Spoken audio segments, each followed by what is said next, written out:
Салам достор, байланышта Санчо Бей каналы. Бүгүн көпчүлүктүн суранычы менен болгон окуядан алынган 12 жеңилүү аттуу тасманы көрөбүз. Максаты үчүн күрөшкөн каарманыбыз ага жетүү мүмкүн эмес болгондугуна карабай, ийгиликтин эрте кечи жок деп аракетин уланта берди. Основано на реальных событиях. 1997 жыл Индия өлкөсү Чамбал суусунун жээгиндеги Бимур айылын көрөбүз. Ал айылда каарманыбыз Маноч үй бүлөсүндө атасы, апасы, бир тууган агасы, карындашы жана чоң энеси болуп жашашчу. Окуя атасы жумуштан айдалып кеткен убактан башталат. Көрсө Маночтун атасы Рамбир паракор жумушчулардын бирине катуу сүйлөп, аны чокою менен чаап жибергендиги үчүн жумуштан айдап жибериптир. Бул тууралуу Рамбирдин аялы Пушпа билип калып, биз эми кайсы акчага жан багабыз деп ызы чууга түшсө, Рамбирдин апасы тескерисинче баласын колдоп, сен эң эле туура кылгансың. Паракорлорду чокой менен эмес, мылтык менен эле атып салыш керек. Өлкөбүз ошолордун айынан эле өнүкпөй жатат. Азыр Кыргызстанда паракорлорго каршы жаңы мыйзам чыгыптыр. Бизде дагы ошондой мыйзамдарды чыгарыш керек деп баласын колдоп, күрөшүңдү токтотпогун десе, баласы апасынын сөзүн угуп чоң сотко барууну чечет. Бул убакта Маноч экзаменден өтүп жумушка орношуунун аракетин көрүп жүргөн. Бирок эң эле кызыгы, ал мектепте мугалимдер өздөрү эле экзамендердин жообун беришип, эптеп-септеп окуган балдардан кутулуунун аракетин кылып, туура эмес саясат жүргүзүшчү. Көрсө, бул аймактын мэри өзү баш болуп паракорлук менен алектенип, ал жердеги киреше түшө турган ишмердүүлүктү дээрлик толугу менен өзү тарапка ыйгарып алган болот. Что здесь происходит? Бирок бул жолу экзамен Маноч күткөндөй болгон жок. Анткени ал аймакка жаңы тартип сакчы болуп Жушанжы деген адам дайындалган. Бул адам паракорлукка каршы күрөшүп, өзү дагы таза иштөөнүн аракетинде жүргөндүктөн мектептеги экзамендер таза өтүш керек деген талабын коет. Анда мектептин директору, бул мэрдин мектеби, ал өзү каалаганын кылат. Сиз тоскоол болом деп аракет кылбай эле коюңуз деп жаңы тартип сакчыга көптөгөн сумма акча сунуштаган кезде Жушанжы акчаны сүрөткө тарткыла дейт дагы директорду дароо эле камакка алып кетишет. Анда экзаменден өтүп жумушка орношом деген Маночтун аракетинен майнап чыкпай, айласы жок бир тууган агасы экөө колго жасалган рикша унаасын айдап алып адам ташып иштей башташат.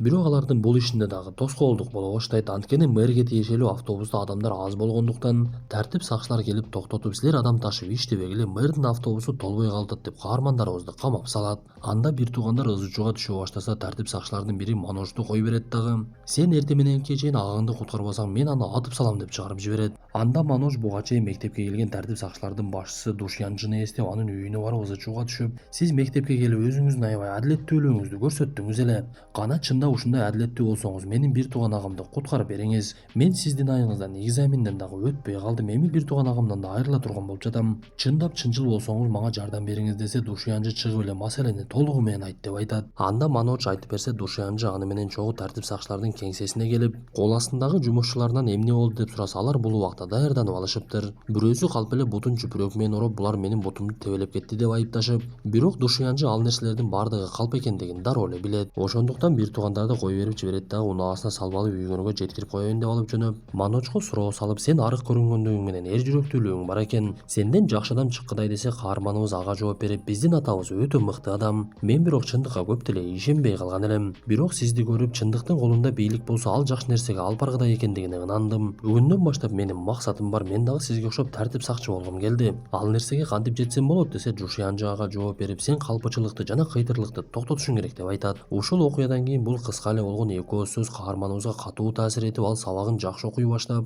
бирок бир жылдан кийин эле Жушянжыны башка аймакка которуп жиберишет. Ошондуктан мектепте мурдагыдай эле экзамен учурунда жооптору мугалимдер өздөрү эле беришип, бирок Маноч Жушянжынын айткан сөзүн унутпай, өзүнүн күчү менен экзаменден өтөт. Бирок бул убакта үй бүлөгө атасы дагы деле келе элек болгондуктан акча жагынан көп кыйынчылык болуп, апасы болгон малын дагы сатып, күнүмдүк тамак аш менен эптеп эле күн көрүп калышат. Кандай болбосун, Маноч максатын унутпай чоң окууга тапшыруу аракетин көрүп, бир күнү аны чоң энеси чакырып, алдыңа кетейин, мен сени жакшы көрөм неберем. Сага пенсиямдан топтоп койгон акчам бар эле, ушуну алгының дагы шаарга барып окугунуң. Буйруса сен тартип сакчылардын башчысы болуп келесиң деп бекитип койгон акчасын берип, кубанычы койнуна батпаган каарманыбыз үй бүлөсү менен коштошуп шаарга окуганы кетет. Маноч ошентип автобуска олтуруп алып Гвалиор шаарына жөнөгөн эле.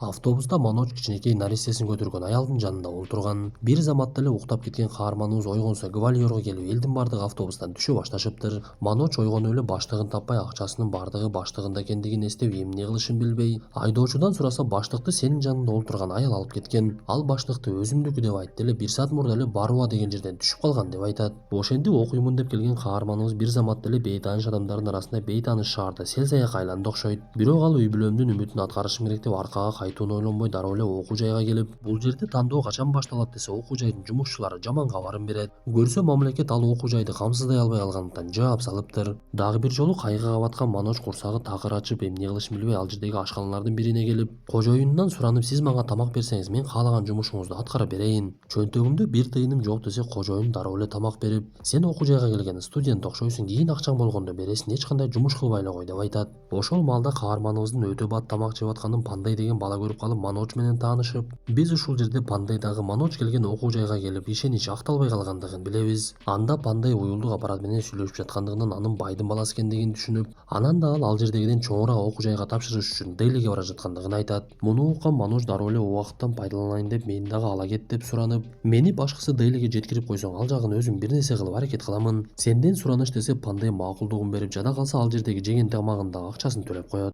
Здесь миллионы студентов, брат. Как же я справлюсь? Бирок Делиге келгенден кийин Маночтун өзүнө болгон ишеними азая баштайт. Анткени ал жерге келген өтө көп сандагы студенттерди көрүп, булардын арасынан мен экзаменден кантип өтөмүн деп ойлонуп, Пандай экөө ал жерде Тутул деген бала менен таанышып, экзаменге даярдануунун жолун издей башташат. Анда Тутул каармандарыбызды дароо эле Гаури деген балага жолуктурат. Көрсө бул бала дагы Маночко окшоп кембагал үй бүлөдөн келип, экзаменден өтүүнүн аракетинде жүрүп, 5 жолу тапшырып өтпөй калып, акыркы мүмкүнчүлүгү 6-жолу дагы тапшырыптыр. Ошондуктан ал жаңы экзаменге келген балдарга жардам берип, аларга бекер жол жобосун үйрөтүп, Маноч менен Пандайга дагы экзамен тартибин түшүндүрө баштайт. Негизи биз тапшырып жаткан окуу жайды ПК-ГС деп атап коет. Экзамен 3 бөлүктөн турат. Биринчи баштапкы экзамен, андан кийинкиси чечүүчү экзамен, үчүнчүсү болсо жумушка алуучулар менен маек болот. Жыл сайын бул окуу жайга 200 миң адам келип тапшырат. Биринчи экзаменде 200 миң адамдын ичинен 1,5 миң гана адам өтөт. Экинчи экзаменде болсо 1,5 миңдин ичинен 200 гана өтөт. Маек учурунда болсо 200-дүн ичинен 30 гана жумушка алышат. Өтпөй калгандар кийинки жылы кайра башынан тапшырууга мүмкүнчүлүк алат. Негизи 4 жолу тапшырууга мүмкүнчүлүк бар, бирок мен өтө кембагал үй бүлөдөн болгондуктан мага 6 жолу мүмкүнчүлүк беришти. Быйылкы экзаменден өтпөй калсам, ошол бойдон менин дагы тапшырууга мүмкүнчүлүгүм жок деп түшүндүрүп, кана суроолоруңор барбы десе, Маноч дароо эле сөз баштап, мага жумуш жагынан жардам бере аласызбы? Менде азыр эч кандай тыйын тыпыр болбой жатат десе, Гаури дароо эле каарманыбызга жардам берип, ажаткананы тазалоого, жумушка орнотот. Жакшы жагы, ажаткана китепканада болгондуктан Маноч өзүнүн жумушун так аткарып, китепканадан китептерди дагы окуп, жумуш берген адамга өзүнүн жакшы жагын көрсөтүп, ал жерден жатканга бөлмө дагы бөлүп беришет. Өкүнүчтүүсү, Гаури 6-жолу дагы экзаменден өтпөй калып, эми үмүтү толугу менен үзүлүп, бирок көпкө чөгүп кетпей, эми өмүрүмдү жаңы студенттерди даярдоого арнайын, ошондуктан бекер үйрөтө турган мектеп ачам деп ал жерге жаңы келген студенттер чогулушуп, баштапкы экзаменге даярданып, Гаури аларга жол жоболорун үйрөтө баштайт. Бул убакта Пандай каарманыбыздан бөлүнүп, экзаменден өткөн адамдан сабак алып, бирок кээде алар чогулуп турушчу. Ошондой күндөрдүн биринде Пандай ичимдик ичип, бул окууга тапшырып жаткан себебин айтат. Көрсө, анын атасы мамлекеттик саясатчы жана өтө паракор адам экен. Ошондуктан тартип сакчылардын арасынан дагы өзүнүн адамы болуусун каалап, баласын тартип сакчы кылгысы келип, Пандай өзү сыналгыга чыгып кабарчы болгусу келгендигине карабай, аны бул жака окууга тапшыр деп жөнөтүп жибериптир. У вас провал. Что? Провал. Өкүнүчтүүсү, Маноч баштапкы экзаменден убактысы келип, биринчи экзаменден эле өтпөй калат. Анда Гаури анын жанына келип, күч кубат берип, биз буйруса башынан баштайбыз, сен эч кайгыга батпачы. Дагы мүмкүнчүлүк бар го, даярдануумду токтотпо десе, каарманыбыз Гауринин сөзүн туура көрөт. Ошентип арадан аз эле убакыт өтүп, каарманыбыз экинчи жолу баштапкы экзаменин тапшырып, бул жолу көп эле өзүнө ишенбегендиги менен экзаменден өтүп кетиптир. Гаури чуркап келип эле Маночту куттуктап, ал жерге Пандай дагы келип экзаменден өтпөй калгандыгын айтып, бирок Маночтун кубанычын бөлүшүп, мен сени куттуктаймын досум. Сага белек кылып жаңы көйнөк алып берейин деп, келгенден бери алмаштырбай жүргөн көйнөгүн алмаштырып, жаңы көйнөк алып берет. Маноч болсо бул убакта чечүүчү экзаменге даярдануу үчүн акча төлөп окута турган мугалимдерди издей баштайт. Каарманыбыз атайын студенттерди даярдай турган окуу жайлардын бирине барып, бирок ал жер Маночко көп деле жакпай. Ал жерден так эле каарманыбызга окшоп мугалим издеп жүргөн кызды атасы менен жолуктурат. Бирок алардын сүйлөшүүгө мүмкүнчүлүгү болбогондугу менен Маночко жанагы кыз аябай жагып калып, эгер чогуу даярданууну кааласаңыз, мен төмөндөгү китепканада окуймун деп өз иштеген жердин дарегин айтууга жетишет. Сыягы кыздын көңүлүнө деле Маноч жаккан окшойт. Анткени күндөрдүн биринде каарманыбыз адаттагыдай эле китепканада жүргөн кезде жанагы кыз келип аны менен таанышып, биз ушул жерде аяштын аты Шыратка экендигин билебиз. Ал Маночтун биринчи экзаменден өз күчү менен өткөндүгүнө таң калып, аны менен чогуу даярданууну чечип, экөө жакындан таанышып, жада калса экзаменге даярдануучу сабактарга дагы чогуу бара башташат. Маноч ал жерде дагы класстагы балдардан өзгөчөлөнүп, мугалимдин мактоосуна татып, күндөрдүн биринде Шыратканы досу Пандай менен дагы тааныштырат. Алар бөтөлкөнү тегеретишип кыймыл же чындык деген оюнду ойношуп, Шыраткага туура келип калган кезде ал кыймылды тандаса каарманыбыз Маноч аны ырдап берүүсүн суранат. Анда Шыратка бир аз уялып ырдай албагандыгын айтып, бирок бир кезде ырдоого туура келгендиктен кубулжуган үндөрү менен ырдап Маночтун ага болгон сүйүүсүн дагы бир жолу ашырды окшойт. Бирок кубанычтуу күндөр ошентип эле улана берген жок. Бир күнү Маночко жумуш берген адам чакырып, сен кагаздарды сатканда мага акчаны толук алып келип бербепсиң го. Бул жерде 1200 рупий жетпей жатат, сен эмне оорунун баласысыңбы десе, Маноч жини келип аны уруп жиберейин деп. Менин атамда эч качан оору дегенге акыңыз жок, биздин үй бүлөбүздө оору болгон эмес деп ал жерден чыгып кетип калат. Ал эле эмес, Маноч бир күнү Шыратканындагы таарынтып алып экөөнүн ортосундагы мамилеси сууздап, Маноч жумушун алмаштырып шаардын четиндеги тегирмендердин биринде иштей баштайт. Пандай бир күнү каарманыбызга жолукканы барса, жумуштан сырткары учурда экзаменге кантип даярданып жаткандыгын көрсөтүп, Пандай аны өзү менен чогуу алып кетип, менин жанымда жашачы десе, каарманыбыз такыр эле болбой коет. Бул убакта Маноч Шыраткага жолукпагандыгына дагы көп убакыт болгон. Бир күнү англис тил боюнча экзамен башталып, каарманыбыз суроолордун бардыгына бат жооп берип, өзүнө катуу ишенип кетти деп айтор тапшырманы тездик менен аткара баштайт. Ал экзаменден чыккандан кийин кубанып, эми мен бул экзаменден дагы оңой эле өтсөм керек деп өзүнө ишенип, бирок экзаменден чыккандан кийин гана Индиядагы туризм деген суроого Индиядагы терроризм деп жооп берип койгондугун билет. Ошондо гана канчалык катачылык кетирип койгондугун түшүнгөн каарманыбыз эмне кылышын билбей эсине Шыратка түшүп, бул убакта үйүнө кетип калган Шыратканы издеп Масуриге барат. Маноч Шыратка менен жаңы таанышканда ал өзүнүн жашаган жери тууралуу айтып берген эле. Анда каарманыбыз так эле ошол дарекке барып Шыратканын үйүн таап, бирок ал үй бүлөсү менен конокко кеткендиктен үйүндөгү жумушчусу жардам кылып Шыратка менен байланыш аппараты аркылуу сүйлөштүрөт. Анда Маноч Шыраткадан кечирим сурап, болуп өткөн окуянын бардыгын айтып берип, экзаменден дагы өтпөй калгандыгын айтып, акыр аягы сөздүн токотер жерин айтат. Ал Шыраткага мен сени жакшы көрөмүн, эгер сен дагы мени жакшы көрөм деп айта турган болсоң, мен тоону томкорууга даярмын. Сураныч, сен дагы чыныңды айт десе, Шыратка ага жообун берип, сен андан көрө Дейлиге кайрадан кете бер деген жообун берет. Муну уккан Маночтун көңүлү такыр эле түшүп, андан нары Дейлиге кетпей эле өзүнүн үйүнө кетет. Ал автобустан түшүп, автобуста дагы деле мэрдин сүрөтү тургандыгын көрүп, ага жини келип, өзүнүн үйүнө бара жатып жакын досторунун бирине жолугат. Андан соң карындашынын чоңоюп калгандыгын көрүп, бирок өтө бир өкүнүчтүү кабарды укту. Почему мне не сказали? Бабуля запретила нам. Почему не сказали? Көрсө, Маночтун чоң энеси бул дүйнө менен кош айтышып, ал өлөөрүнүн алдында менин өлгөндүгүм тууралуу балам менен небереме айтпагыла. Балам чындык үчүн күрөшүп жүрсө, неберем болсо экзамендерине даярданып жатат. Алар менин өлгөндүгүмдү угуп, ойлору бөлүнүп кетпесин деген керезин айтыптыр. Маноч ал эле эмес, апасы дагы бирөөнүн малдарын карап жан багып жаткандыгын көрүп, бир тууган агасы Камлеж дагы бирөөнүн колунда иштеп жаткандыгы тууралуу апасы айтып берет. Анан дагы чоң энеси өлөөр алдында буйруса, Маноч тартип сакчылардын кесиптик кийимин кийип келет. Мына көрөсүңөр, неберем максатына жетет деп кайталай берчү экен. Бул сөздөрдү уккан каарманыбыз кайрадан Дейлиге кайтып, мурдагы тегирменге кирип, ишин улантып, күндүзү тынбай иштеп, үйүнө акча салып, кечинде болсо сынактарга кайрадан эле даярдана баштайт. Күндөрдүн биринде каарманыбыздын атасы келип, баласынын аябай кир жерде жашагандыгын көрүп, баласына кайрылып, балам, мен сени бул жерден алып кетейинчи, мен чындык менен күрөшөм деп атып чарчап кеттим. Бизге окшогондор чындыкка же адилеттүүлүккө жетпейт окшойбуз. Андан көрө үйгө баралы дагы мыйзамсыз соода кылып болсо дагы акча табалычы. Сенин бул абалыңды көрүү мен үчүн кыйын болуп жатат десе, тескерисинче бул жолу баласы атасына күч кубат берип, сиз мага өмүр бою чындык үчүн күрөш аракетиңди токтотпо деген тарбия бердиңиз. Буйруса биздин мындай абалыбыз убактылуу эле, мен сөзсүз максатыма жетемин. Сиз дагы оюңуздан кайтпаңыз ата, күчтүү болуңуз. Биз сөзсүз жеңишке жетебиз десе, бул сөздөрдөн таасир алган атасы эсин жыйнап, анда мен кетейин, сага ийгилик балам деп ал жерден кетет. Привет, Маноч.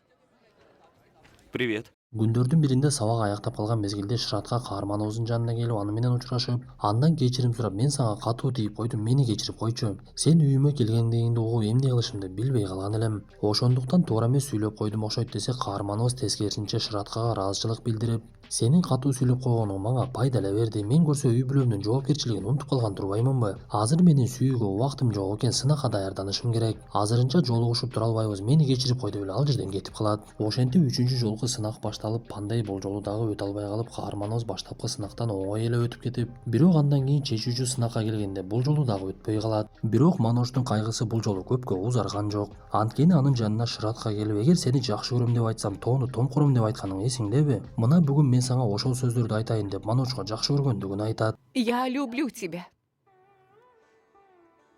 Муну уккан Маночко башкача энергия кирип ал ордунда токтой албай чуркап, буга чейин таанышып калган Стив Мохан деген адамдын үйүнө барат. Бул адам каарманыбыз жаңы эле Дейлиге келген кезде экзамендин бардыгынан өтүп, азыркы учурда тартип сакчылардын башчысы болуп иштеп жатыптыр. Ошондуктан Маноч андан кеңеш сурап, мен баштапкы экзаменден оңой эле өтүп жатамын. Бирок чечүүчү экзамен мен үчүн аябай эле кыйын болуп жатат. Мага бир аз жол көрсөтүп коюңуз десе, Мохан убактысынын жоктугуна карабай эле каарманыбызга убакыт бөлүүнү чечип, чечүүчү экзамен кандай өтөрлүгүн толугу менен түшүндүрүп берет. Көрсө чечүүчү экзамен 9 бөлүктөн турат экен, анын ар бирине 3 сааттан убакыт берилет. 3 сааттын ичинде 20 суроого жооп жазыш керек экен. Ар бир суроого 10 сөз жазыш керек болгондуктан 20 суроого 200 сөз болот. Кызыгы ошол 200 сөздү 8 минут 20 секунддун ичинде жазып бүтүш керек. Анда каарманыбыз бул тууралуу келип Кауриге айтса, Каури дагы бир чечимге келип, мындан кийин сен менин бөлмөмдө жашайсың. Тегирмендеги ишиңди таштаганың, антип жүрө берсең сен экзаменден эч качан өтө албайсың. Мен сенин ата-энеңе өзүм акча берип турамын, бирок эсиңде болсун, ишке орношкондон кийин ал карыздарыңдын бардыгын төлөйсүң. Эгер сен сынактан өтө турган болсоң, ал бир эле сенин эмес бардыгыбыздын утушубуз болот деп каарманыбызды көндүрүп, Маноч кайрадан даярдыгын баштап, бул жолу көңүлүн толугу менен сабакка буруп, мурдагыдан алда канча жакшы шартта күнү түнү дагы деле даярдана баштайт. Шыратка экөөнүн болсо мамилеси жакшырып, экөө кыз жигитке айланышып, күндөрдүн биринде Шыратка Миссуриге сынагынын убактысы келип калып, ал жака кетет. Көп өтпөй эле Шыраткадан жакшы кабар келип, ал экзамендин бардыгынан өткөндүгүн айтып, жада калса сынактын 3-бүлүгү болгон ооз-эки суроо жооптон дагы өтүп кетиптир. Ошентип арадан убакыт өтүп, Маночтун дагы сынакка катышуу убактысы келип калган. Пандай бул жолу деле сынактан өтө албай калып, бактыга жараша каарманыбыз чечүүчү сынактан дагы өтүп кетип, бул нерсеге Пандай жини келди Байтор Маноч менен урушуп кеткенге дагы жетишет. Ал Маночко кыйкырынып, бул жака сени мен алып келдим эле. Сен бул окуу жайлар тууралуу билбейт деле болчуң го. Эми болсо мени өттүңбү же өтпөдүңбү деп сурап деле койгон жоксуң. Демек мени уруп ойногонуң жок экен да десе, каарманыбыз анын жанынан унчукпай эле кетип калат. Анткени ал үйүнө коңгуроо кылып ата-энесине жакшы кабарын айтууну чечкен экен. Он повесил трубку. Теперь он занятой человек. Кечинде Маноч Шыраткага чалып, ага дагы өзүнүн кубанычтуу кабарын айтып, андан соң Пандайга коңгуроо кылса, Пандайды тартип сакчылар кармап кетишиптир. Көрсө Пандай көчөдө уюлдук аппарат менен сүйлөшүп жатып, катуу сөгүнгөндүгү үчүн тартип сакчылар камап салышкан болот. Аны чыгарууга барган Маноч бул убакка чейин сынакка даярданып жатып, юридикалык жактан көптөгөн маалыматтарды чогултуп, мыйзамды түп тамырына чейин дээрлик толугу менен жаттап калган. Ошондуктан тартип сакчылардын Пандайга каршы эч кандай далили жана ага айыбы жок болгондуктан аны оңой эле чыгарып кетет. Анда Пандай каарманыбызга ыраазычылыгын билдирип, ага дагы өзүнүн кубанычтуу кабарын айтып, мен атама акыр аягы сыналгыга чыгып кабарчы болгум келет деген оюмду айта алдым. Ал нерсеге сен түрткү болдуң досум, эми буйруса мен ошол жака аракет кылам деген сөзүн жеткирет. Ошентип арадан бир ай өтүп, каарманыбыздын 3-үчү өзөктүү сынагынын убактысы келип, ал кийинип даярдана баштаган кезде Шыратка дагы ал жерге келип калыптыр. Анда Маноч аячты кучагына бекем кысып, экөө биринчи эле Пандайга барышып, Маноч ага ыраазычылыгын билдирип, эгер сен болбогондо мен бул деңгээлге чыга алмак эмесмин. Мага жол көрсөткөн сага ыраазымын деп эки каарманыбыз тең ага рахматын айтышат. Көрсө чечүүчү бөлүктө сынактан өткөндөр тартип сакчылардын башкы кеңсесине келишип, ал жерде жумушка ала тургандардын суроолоруна жооп берип, алардын сынынан өтүш керек экен. Маноч кирген кезде ал жердеги адамдар каарманыбызга 1-2 суроо берип эле сиз бара берсеңиз болот деген жообун берип коюшат. Бирок алар каарманыбызды эшикте 2 мүнөт күтө туруңуз деп бир аз убакыттан кийин кайрадан чакырышып, олтургандар биринин артынан бири суроо берсе, каарманыбыз эчте калбай эле жооп берип жатты.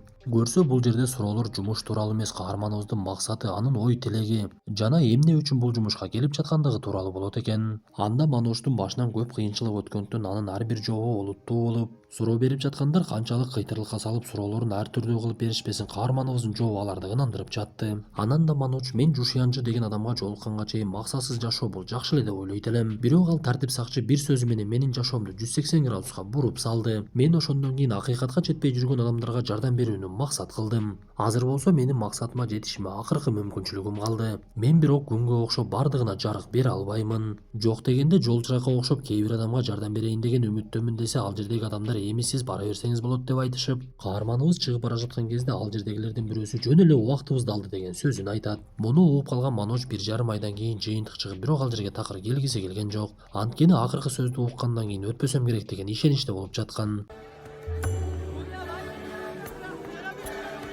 Бирок бардыгы Маноч ойлогондой эмес, жараткандын айтканындай болду. Көрсө ал кеткенден кийин кабыл алуучулар чогулуп олтуруп сүйлөшүшүп, Маночтун чынчылдыгына баа беришип, аны жумушка кабыл алышыптыр. Ты сделал это? Да, папа, сделал. Бул окуялардан кийин 1,5 ай өтүп, каарманыбыз Жушьянчынын жанына келгенден кийин көрөбүз. көрсө Маноч кабыл алынган жумуш ага кеңеш берген Жушуян жыныкынын дагы деңгээли бийик экен. Кандай болбосун каарманыбыз ага ыраазычылыгын билдирип үйлөнүү тоюна чакырат. Биз тасманын аягында каарманыбыз Маноч менен Шыратканын үйлөнүү тоюна күбө болобуз. Достор, ушундай мүнөттөр менен тасмабыз дагы аягына чыкты. Тасмада так эле көрүнүп тургандай чын жүрөк менен аракет кылып, күрөшүңдү токтотпой жыйынтыкты жараткандан сурасаң сөзсүз бир нерсеге жетериң айтылып турат. Анан дагы Жушуянжыга окшоп бирөөдөн жакшы сөзүбүздү аябайлычы. Анткени биз үчүн билинбеген бир эле жакшы сөз бирөөнүн өмүрүн толугу менен өзгөртүшү мүмкүн. Анда эмесе достор, кийинки тасмадан көрүшкөнчө ден соолукту жакшы карап, бири бирибизди ар дайым колдоп жакшы гана сөздөрдү сүйлөйлү.